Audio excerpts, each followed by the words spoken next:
Today's Namaste Yoga continues our gratitude series with gratitude in word.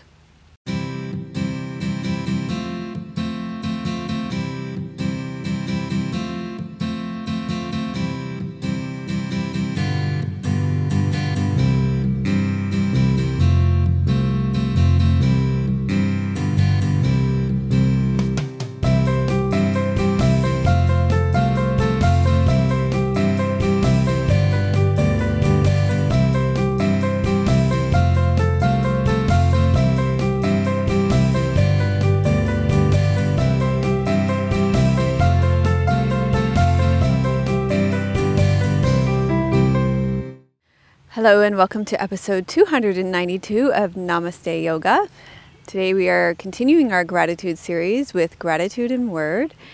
And before we get to our beautiful testimonials of gratitude in word, I am going to thank Squeezed Yoga Clothing for my clothes. I'm wearing a long sleeved, really beautiful, deep purple Dancing Ganesh top and long black leggings. And also I want to thank Dusky Leaf for my props. I've got a yoga mat. And today you're going to need 2 blocks. And I brought my meditation cushion along today because it's comfortable. So we usually do some seated meditation in the class and a mudra. We're going to do some chanting today. So you might want a meditation cushion or a folded blanket works, or a chair, whatever works best for you and your body.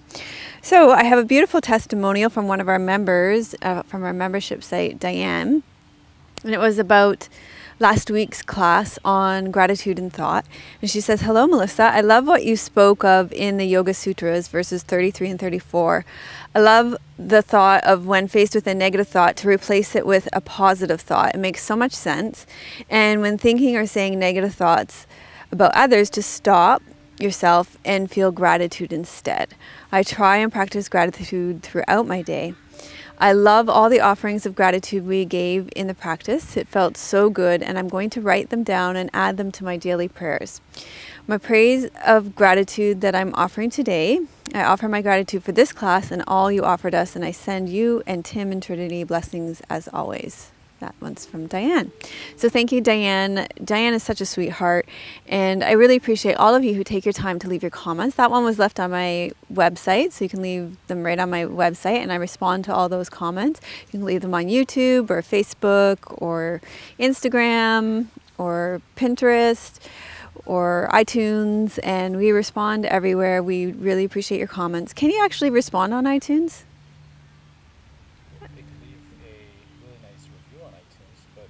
No, we can't respond, but we read all your comments on iTunes, and we really do appreciate them on iTunes. So we love responding, and it pains us that we can't respond on iTunes. So, but we do super appreciate them on iTunes. It makes a huge difference to us and where we're ranked in iTunes. Like it pushes us up. So if you search for our yoga podcast or yoga videos, it makes a difference where we show up in that ranking. So it helps other people just like you find us.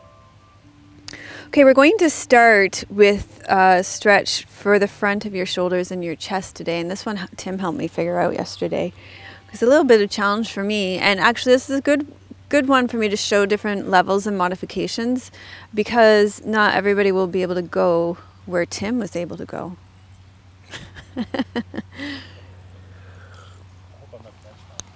Tim's the benchmark on this one.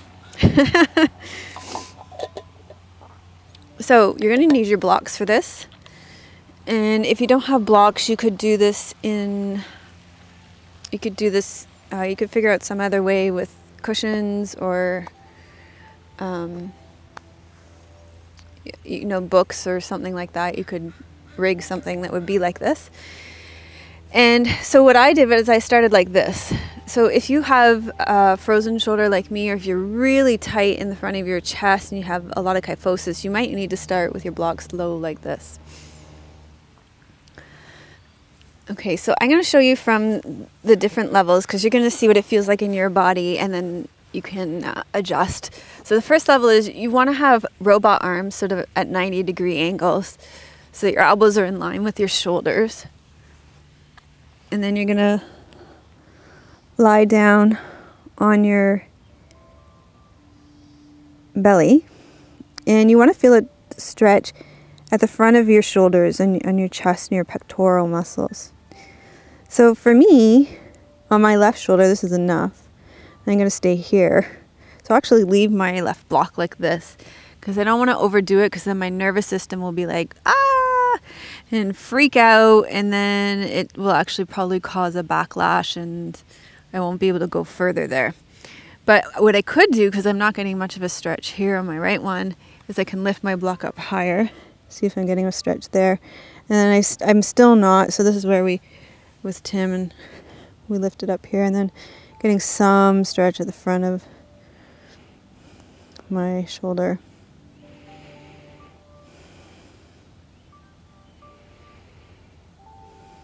I'm just going to breathe, and especially breathe into the front of your chest, right into the front of your shoulders.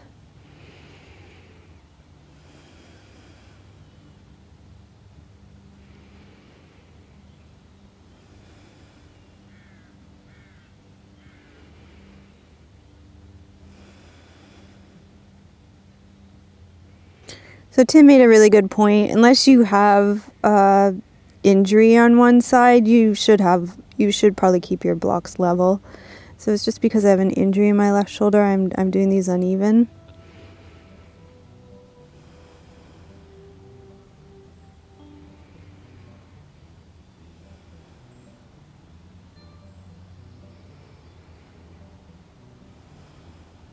Okay, and then you're going to take the blocks out, and you're going to bring your arms down by the side of your body, and we're just going to stretch your neck. And the way we're going to do that is front lying today. So just going to turn your head to one side, and you're going to stretch the side of your neck here.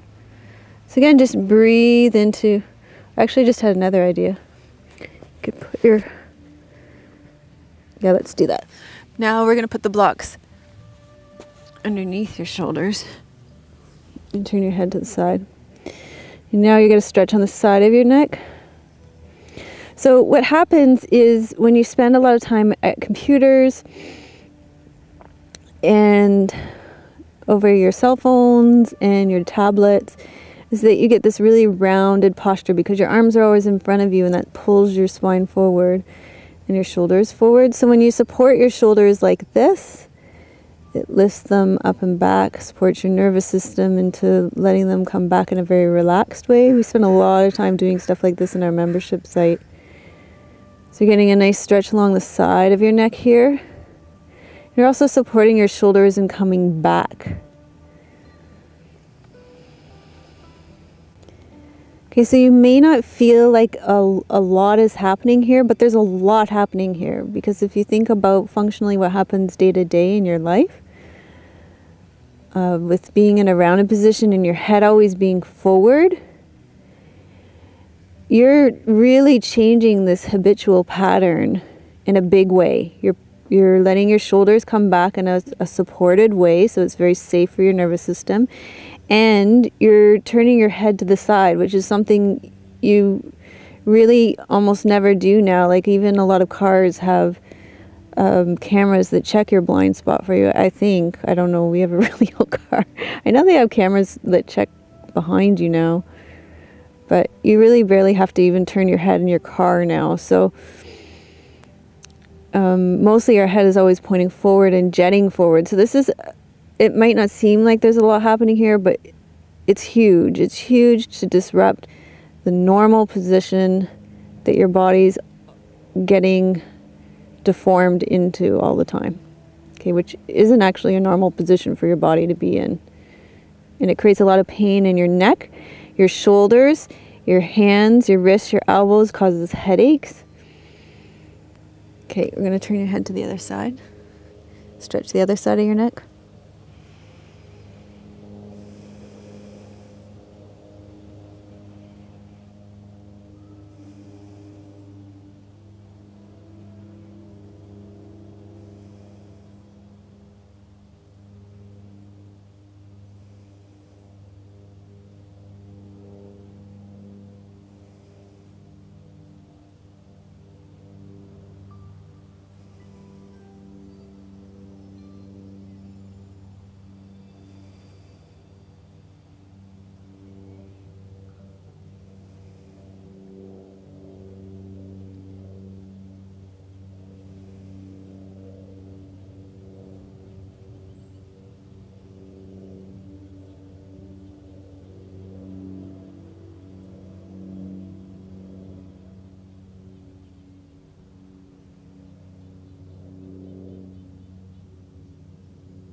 Okay, take a deep breath in through your nose. Let it fall out of your mouth. You got to stay a little longer there while the airplane went overhead. And then you're going to come back to the center. And let's see what's next. You're going to come up onto all fours.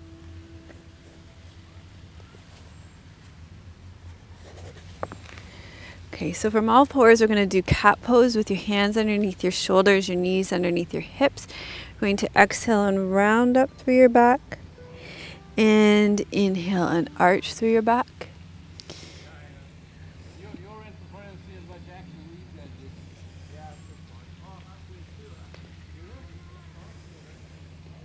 So when you come to the rounded position, just turn your head from side to side. And just a little bit of back and forth too, like you're nodding yes. And then nod no too. And then circle and circle the other way. Okay, and then back to cat.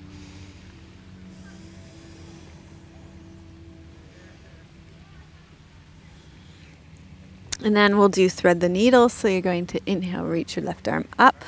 Exhale, reach your left arm through between your right wrist and your right knee. And tuck your chin. So you're getting a stretch all the way through the back of your right shoulder, even the back of your neck.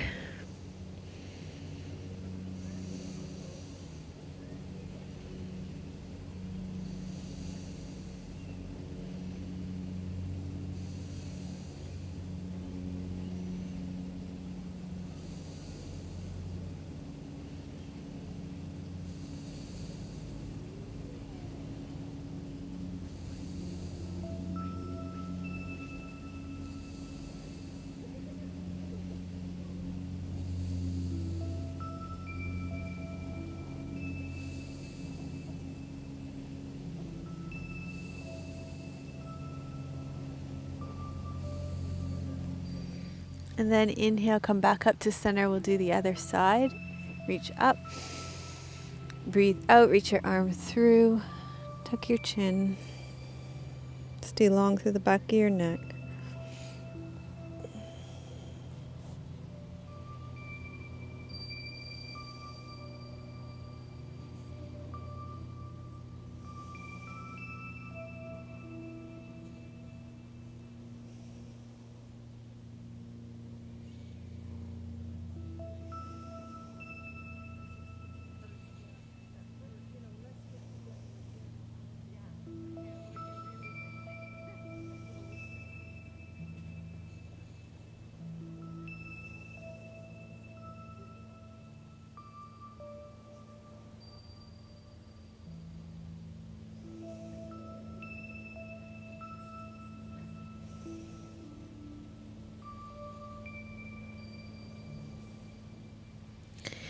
And then come back up to center. And we're going to come to a seated position for our mudra. We're going to do a little chanting, and we'll get to the teachings as well for today. So find a comfortable seated position. I'm going to sit with my hips elevated and my legs crossed. So you just want your hips to be higher than your knees, so your knees can rest comfortably on the ground. So elevate your hips as much as you need to do that. That will also allow your spine to be straight, your shoulders to be over your hips, and your ears to be over your shoulders. We're going to do the Vishuddha chakra mudra. That's for your throat chakra today. And the way that that works is that you interlace your fingers down, and then you connect your thumb and your index fingers. And this will come and hold at the level of your throat chakra. So that's where that will go. And this one helps to improve the health of your thyroid and your parathyroid glands. It will benefit your voice. It will reduce tension in your neck. It improves communication with yourself and others. And it increases the sensitivity of your thoughts and feelings towards others as well. So we'll do this mudra today with the mantra Om. And Om will help to purify the space around you as well as your aura. Also balances all the cells in your body, so because it vibrates your cells, it's incredibly healing for you. It will help to improve your focus and concentration, and it improves your voice and gives strength to your vocal cords. There are incredible benefits to chanting Om, and I really barely even scraped the tip of the iceberg today, but I just brought in some benefits that were relating to what we're doing today in our class, and also some of the ones that I find, you know, that people that are most important to our audience. So focus and concentration seems to be important to our audience too. So you'll hold your hands right in front of your throat chakra, and we'll just chant Om together 9 times, and then we'll go into the teaching. So you can stay seated like this and allow yourself to be open and receptive to receive the teachings on gratitude and thought. And especially after chanting, you'll be really open and ready to receive as well. So let's make space with breath and a sigh. Big breath in.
And you can continue to hold your mudra.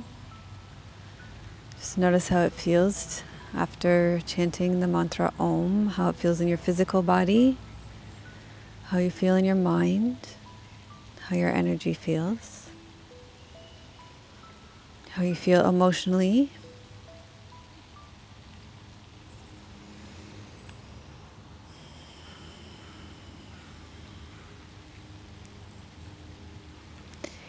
So the teachings today come from 2 different sources. One is really Buddhist teachings. They teach about being congruent in thought, word, and action. And then also on the teachings on nonviolent communication. So I've combined those 2 teachings for today. In the words of Buddha, awakening and freedom are found when sitting, standing, walking, and lying down, through right speech, right action, right livelihood, inwardly and outwardly, with the whole body, feelings, mind, and relationships, in solitude and community, in prison, hut, farm, or palace, in times of war or peace, in sickness or health. Today we are focusing on right speech or nonviolent communication. And this refers to both the way you speak to yourself and to others. Your speech needs to be congruent in your body, mind, feelings, and relationships. And as yogis, we're familiar with tuning into all the layers of our being with the koshas. There's a whole series on the koshas in our membership site. Our physical body, our thoughts, our emotions, our energy and spirit, and noticing whether these layers of our being are in harmony with our speech and communication, both with ourselves and with others. Most importantly, I think, as the Buddha points out, the conditions of your life don't need to be perfect in order for you to engage in this practice of right speech. As he says, you can be living in a prison, a hut, a farm, or a palace. You can be at war or peace, and you can be in sickness or health, but you can still practice right speech. Our current culture of sensory overload can tend to dull our senses and overpower our inner value system. So it's not to say that you don't have values, but it can make it harder to connect with them, or harder to trust them even. Jack Kornfield says that Buddha taught that peace is possible both individually and collectively, but it depends on skillful causes and conditions. Inner peace requires mindfulness, compassion, and respect. Outwardly, it grows from those same conditions. The practice of right speech creates a moral character that aligns with your inner values and the creation of harmony in the communities in which you are involved. So a spiritual life is not about sitting in blissful meditation high on a mountaintop. Rather, transformational consciousness requires a lot more discipline and practice on a day-to-day basis in our real lives. Spirituality requires an honest, courageous look at real-life situations in your family of origin, in your place in society around you.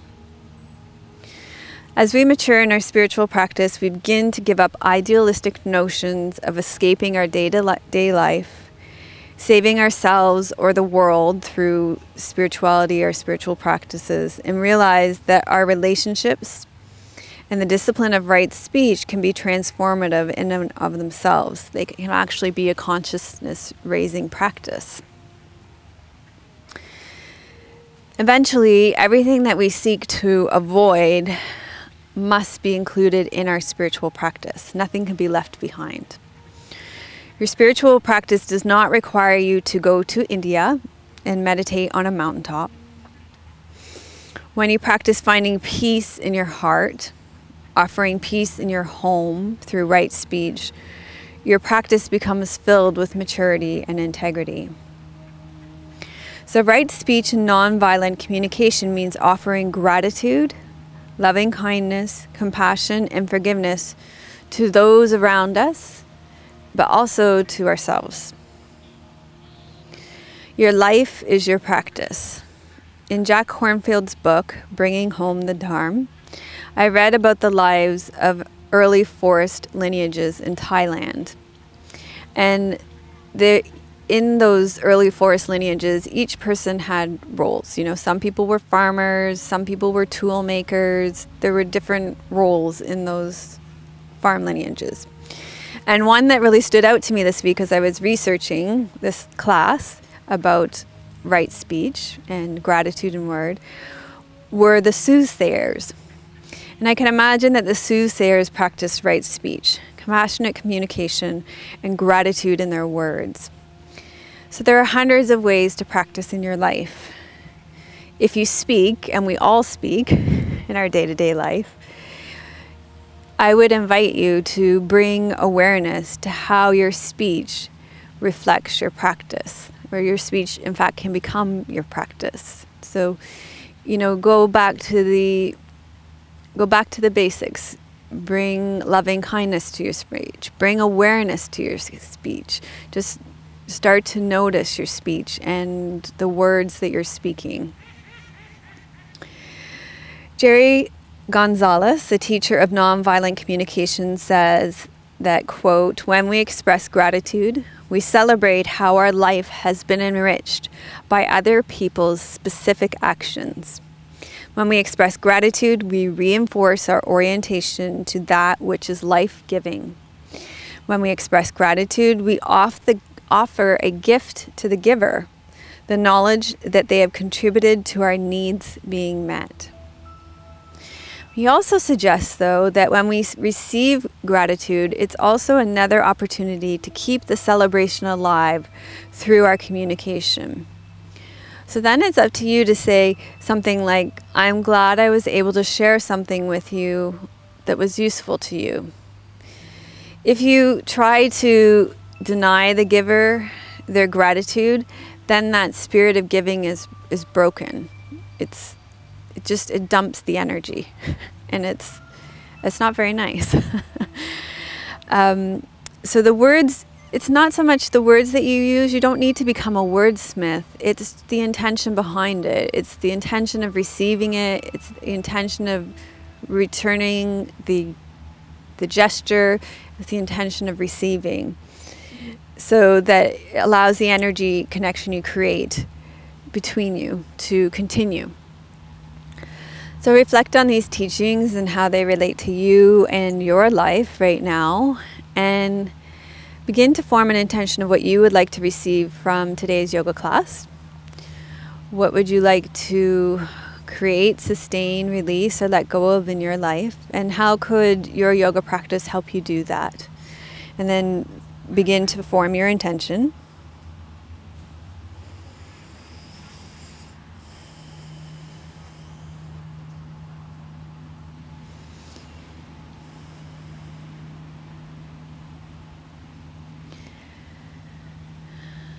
And then once you've formed your intention, you can start to wiggle and stretch out. And we'll begin to make our way up to standing. We're going to do some neck movements.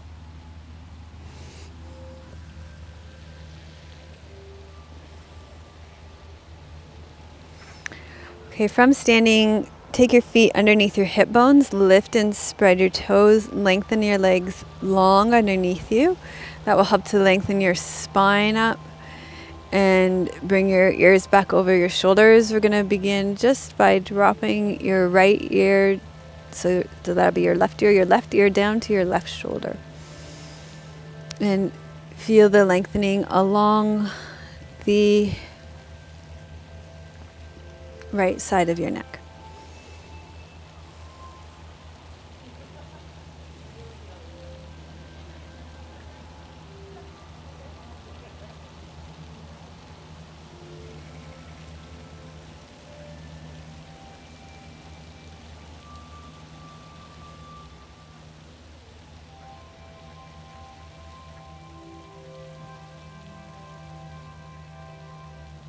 Then bring your head back up to center, and you'll take your right ear down towards your right shoulder.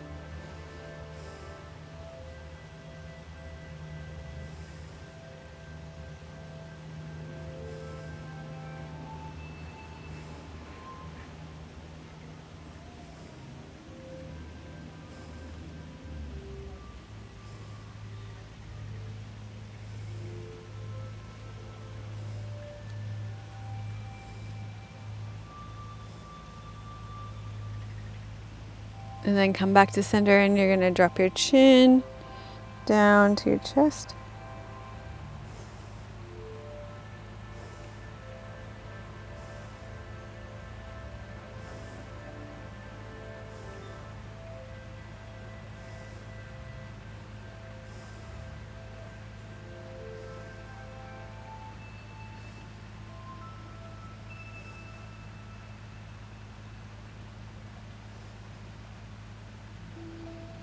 And then lift your head up. And for the next part of this, you're going to need a wall. So I'm just going to use this tree right over here. Okay, so the first part, you're going to just stand with your back to the wall, and then you're going to bring your head back to the wall. And you're just going to tuck your chin slightly. So again, this is another one, maybe like the beginning, that doesn't feel like a big deal, but because your head, go like this for that keyboard position. Your head spends a lot of time like this when you're at a computer screen. So you're just going to pull your head back. And believe it or not, that's a big deal. And if you get headaches or TMJ, shoulder, wrist pain, this is a good thing to practice for you.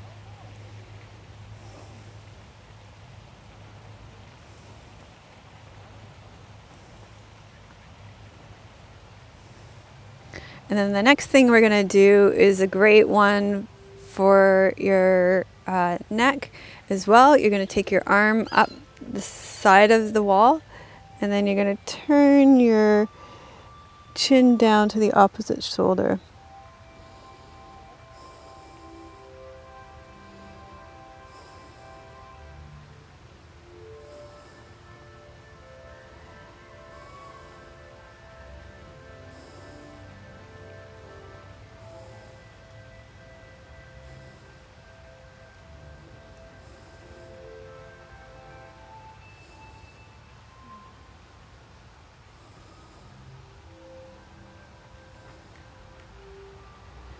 And then let's do that on the other side as well. So you'll take your arm up the side of the wall, and you'll turn your chin down to the opposite shoulder.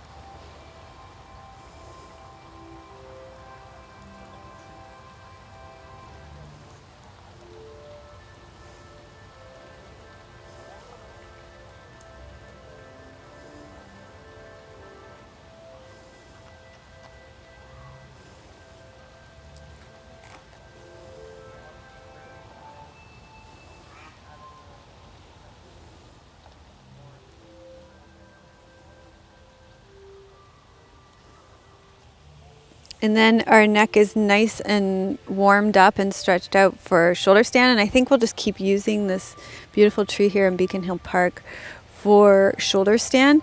So I'm going to bring my mat over here, and you can bring your mat perpendicular to the wall. Okay, didn't that stretch feel really good through your neck? Do you feel like you have a nice long new neck now? Okay, so this is really good for you to get into these, your neck, because your neck just usually spends time doing this, and to get different movement patterns into it, this will help you with your communication. So we're going to do lots of different things for your neck today to help you get comfortable in your neck. So sounding and different movements, flexibility, strength, mobility, all these things are important. So you've got your mat perpendicular to your wall. You're going to put your hips right up against the wall. So in this one, it's important that you keep your eyeballs straight up and your head is only going to face towards the ceiling. You're not going to roll your head side to side once we get there. So you may, if you've never done shoulder stand before, you should watch the beginner inversion class where we teach shoulder stand. And because what I don't want you doing when you watch this is turning your head to the side to your screen to watch this. Okay, so just follow the verbal cues rather than watching your screen if you haven't done shoulder stand before. And if you haven't done shoulder stand before, good idea to watch that beginner inversion class first before you do this. So you got your hips right up against the tree. You're going to swing around so that your legs are up the wall. Okay, so you guys at home, you'll be able to get your hips right close to the wall so that your legs are more flush. But you can see in this gorgeous tree, it's actually dug out where I am, so I really can't get much closer. And for me, I'm fine, but it'll help you a little bit if you're closer. So you're going to keep your head in the center, and then you're going to bend your knees and place your feet flat on the wall. and you're going to press into your feet until you start to feel your spine rolling off the ground, like you're coming into bridge pose, only you're not doing it on the ground, you're kind of doing it in the air. And then you're going to walk your hands up your back underneath you and walk your elbows underneath you. And you can stay here. This is a nice modified version of shoulder stand. You can walk your hands up your back as much as you can in your body. So for me, that's my pelvis right now. But you can probably, some of you may be able to walk your hands up towards your rib cage a little bit more. And then if you can take one leg off the wall. And you can play around with taking the other leg off the wall. You may be able to take both legs off the wall, but only do that if you can do it without kicking. Okay, if you have to kick to do it, then it's going to be injurious to your neck. So really, you're getting the benefits of the inversion without both legs off the wall. This is a very calming inversion. We're doing it to stretch at the back of your neck today. This is where you receive communication. So this is where you receive other people's words.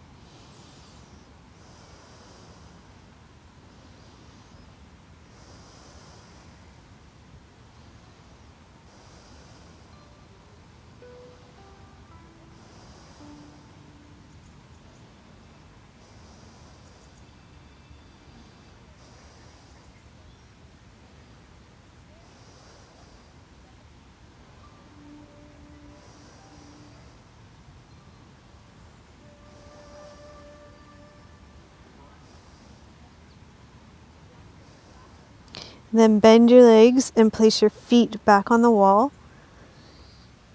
And you're going to slowly lower down through your spine, bone by bone by bone. Take your legs and bend your knees. And just take a moment there just to pause.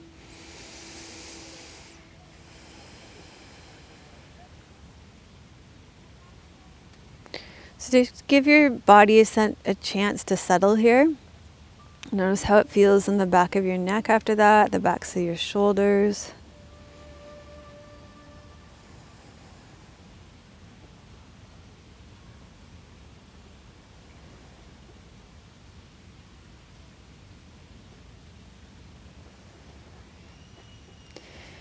And then bend your knees and roll to your side.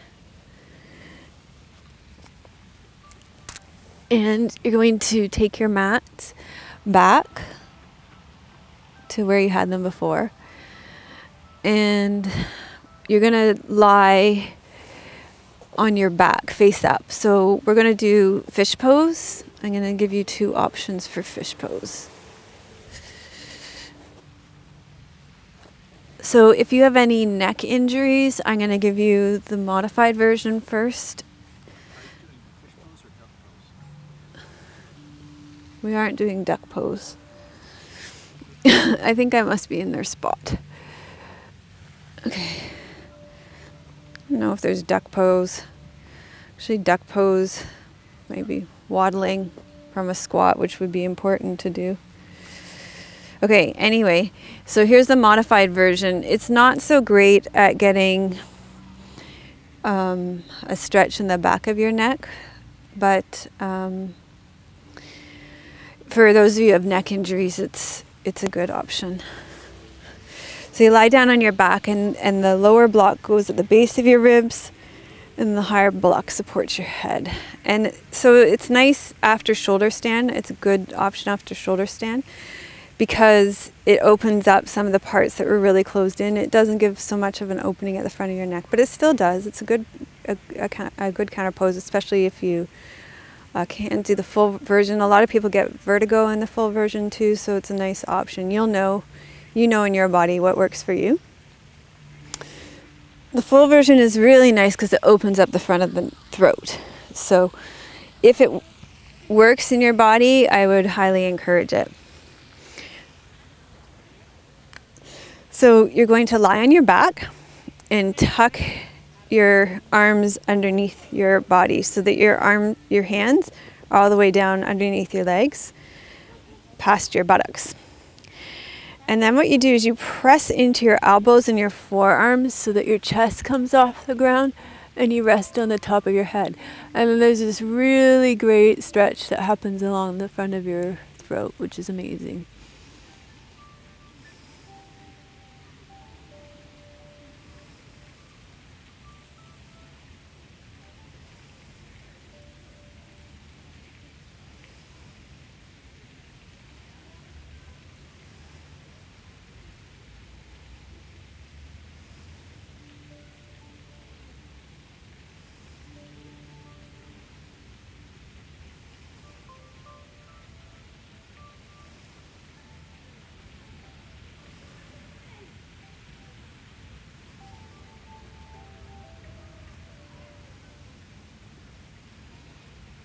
And then press into your elbows, tuck your chin and slowly lower yourself down. And from here, just roll your neck, your head from side to side just to release your neck a little bit.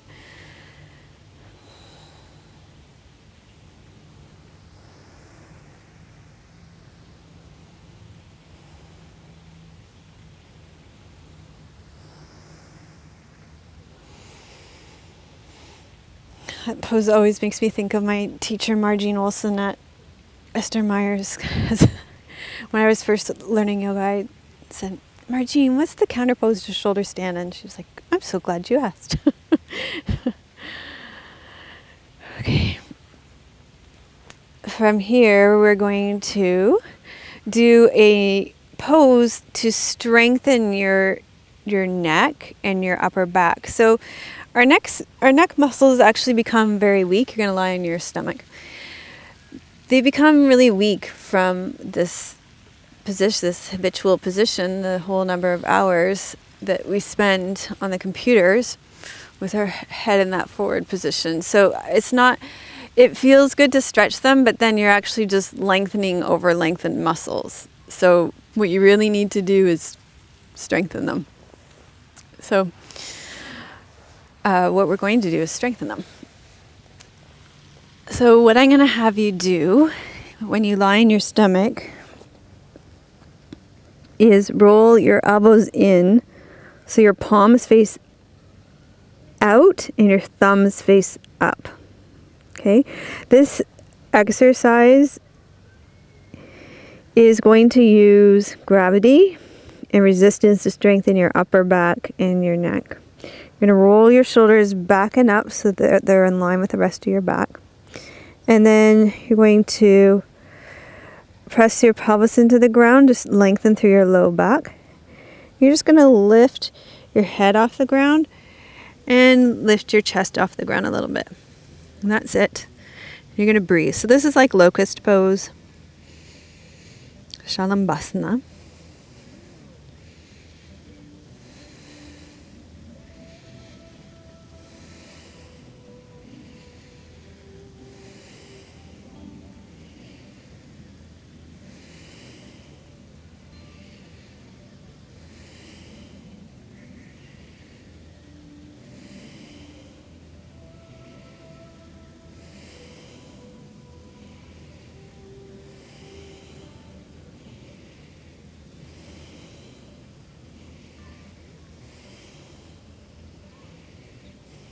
And then lower down and relax everything to the ground. And then we're going to do it again. So roll your shoulders back and up. Your palms are turned out. Your thumbs are pointing up towards your ceiling. And tuck your tailbone under so your low back is long. Breathe in. Breathe out. Draw up through your pelvic floor. Draw your navel back towards your spine. Breathe in. Lift your chest off the ground, and your head comes up off the ground with it. And breathe here.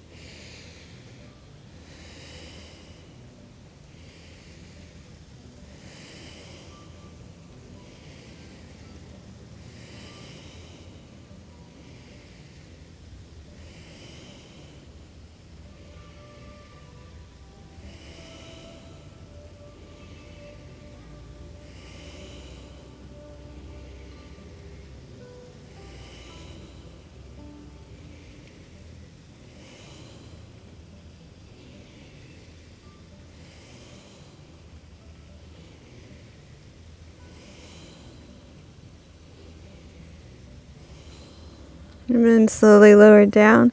Take your hands underneath your shoulders. Press yourself up onto all fours. Draw your knees up underneath you and sit back down onto your heels so that you're coming into child's pose.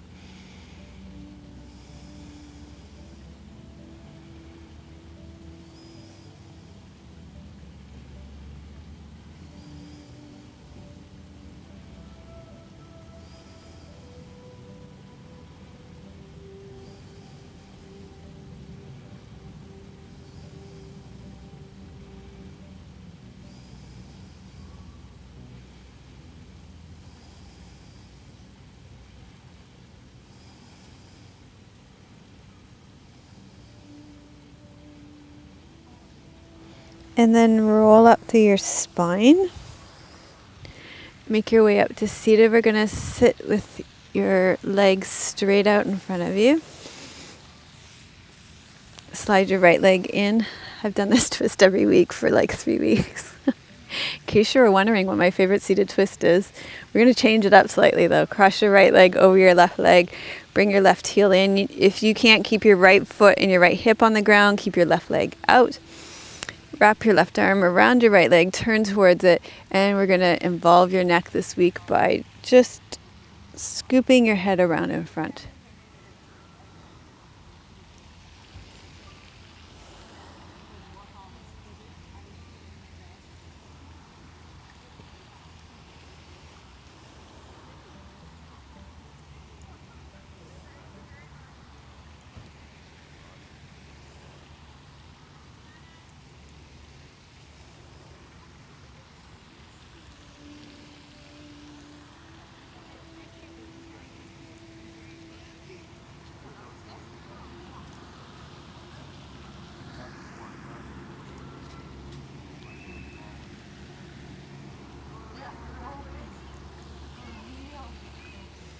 Okay, and then come back to the center, release your legs. This time you'll slide your left leg in, cross it over your right leg, bend your right leg in, and if you can't keep your whole left foot and your whole left hip on the ground, then lengthen your right leg out again, wrap your right arm around your left leg, turn towards it, and we'll do those neck rolls again.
Okay, and then the best pose for last.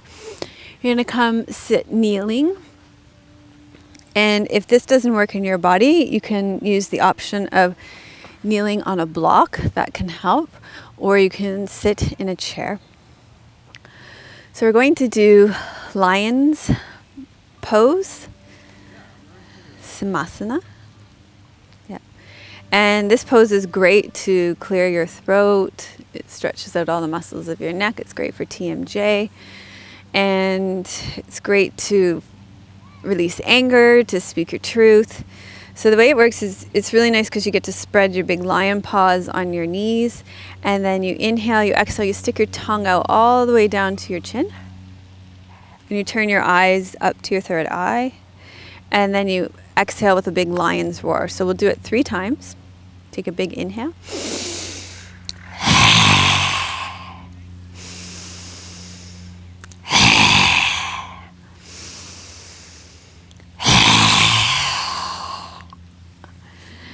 And that's lion's breath pose.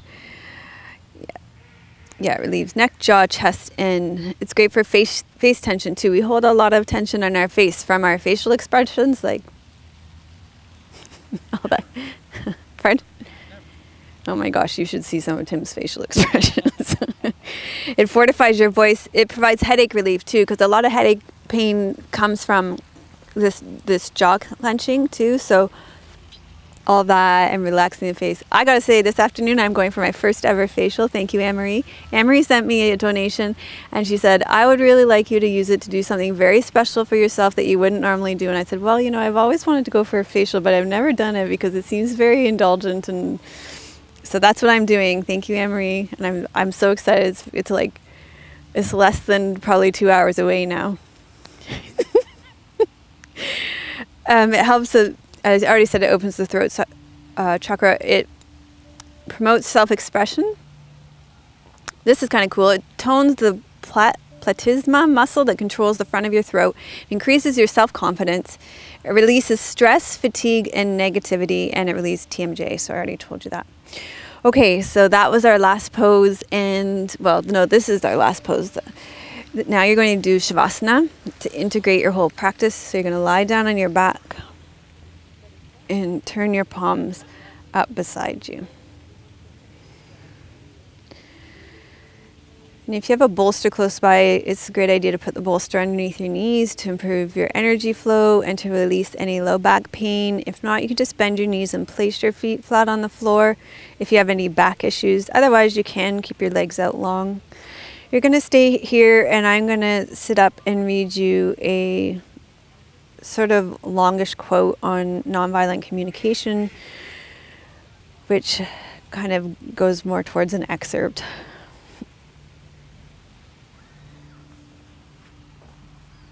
Okay, I'm just going to get my cushion and get comfortable.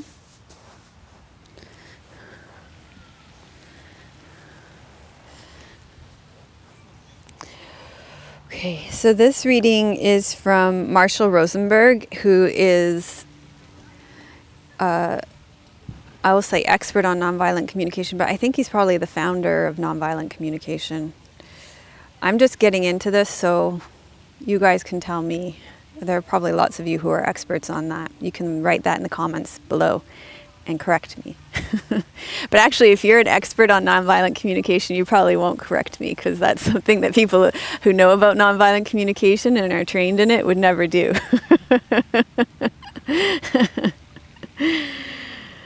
Okay. So, Marshall Rosenberg says, I would like us to create peace at 3 levels and have each of us to know how to do it. First, within ourselves. That is to know how we can be peaceful with ourselves when we're less than perfect. For example, how we can learn from our limitations without blaming and punishing ourselves. If we can't do that, I'm not too optimistic we're going to relate peacefully out in the world. Second, between people. Nonviolent communication training shows people how to create peace within themselves, and at the same time, how to create connections with other people that allows compassionate giving to take place naturally. Third, in our social systems, to look out at the structures that we created, the governmental structures and other structures, and to look at whether they support peaceful connections between us, and if not, to transform those structures.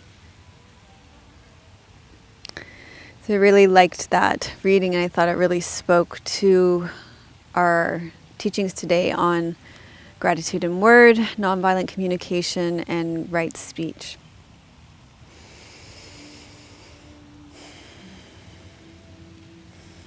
So gradually allow your breath to deepen.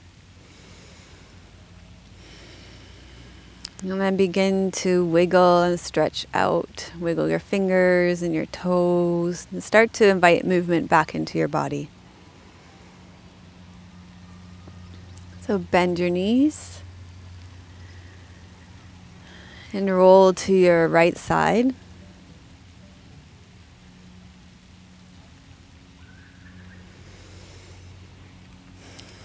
And then slowly make your way up to seated.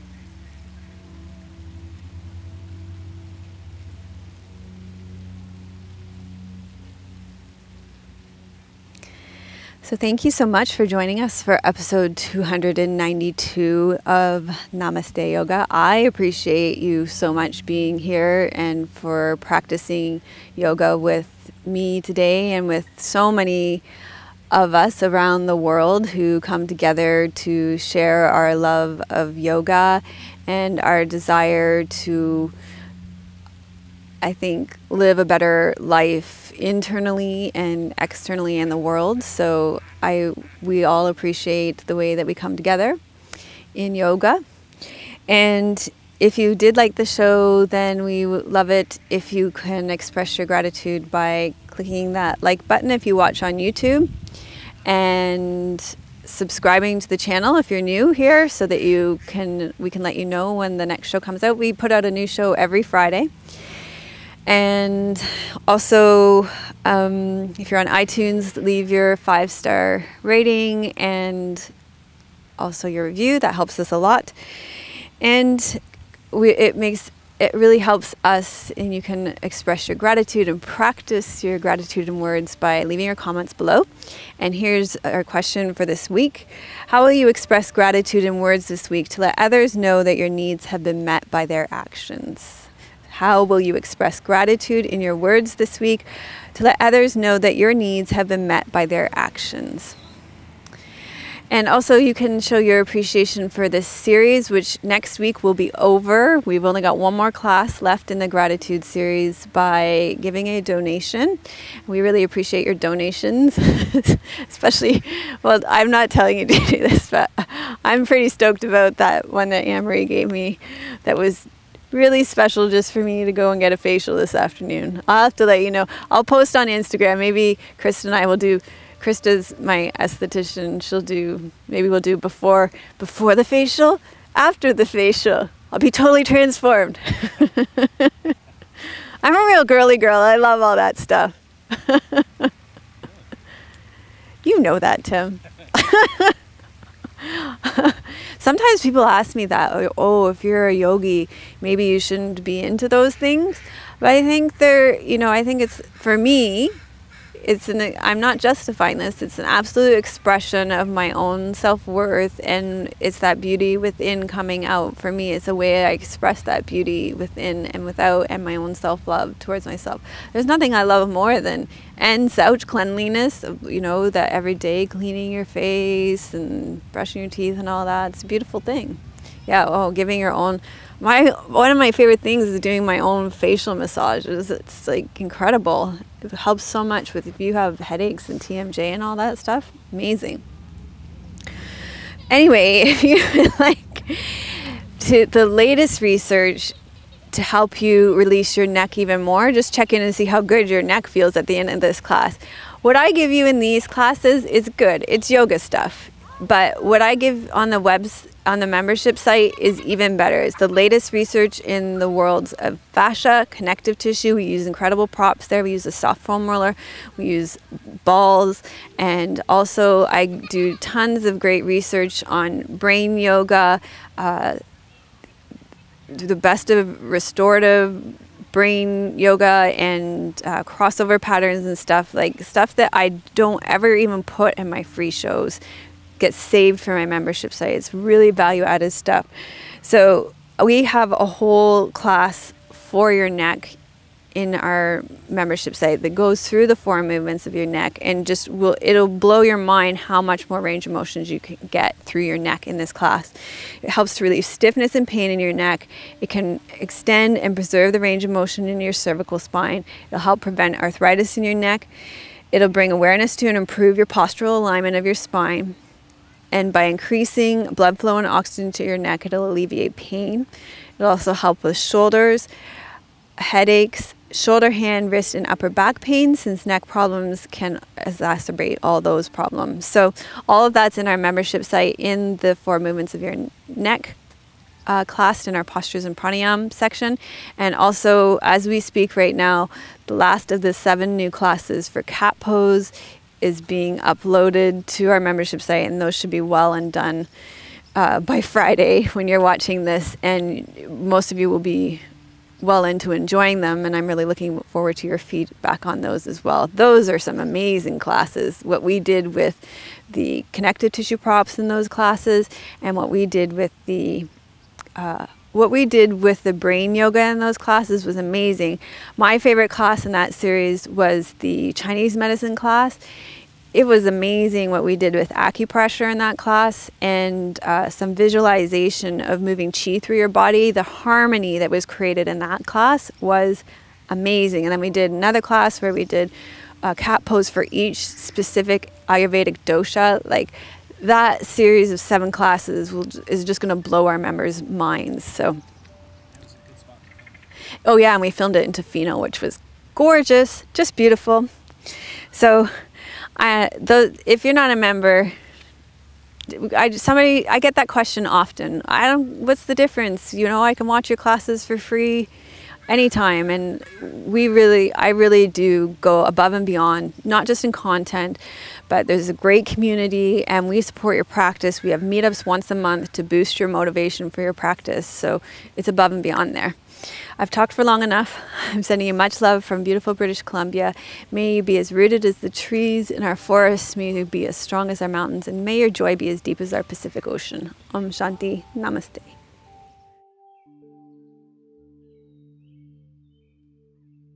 Melissa would love to hear your questions and thoughts. Please leave your comments below the video. Thank you for your reviews on iTunes and YouTube. Your reviews help us to share yoga and a yoga lifestyle with others around the world. If you have a question for Melissa, you can leave a voice message at melissawest.com, and Melissa may answer it in an upcoming blog.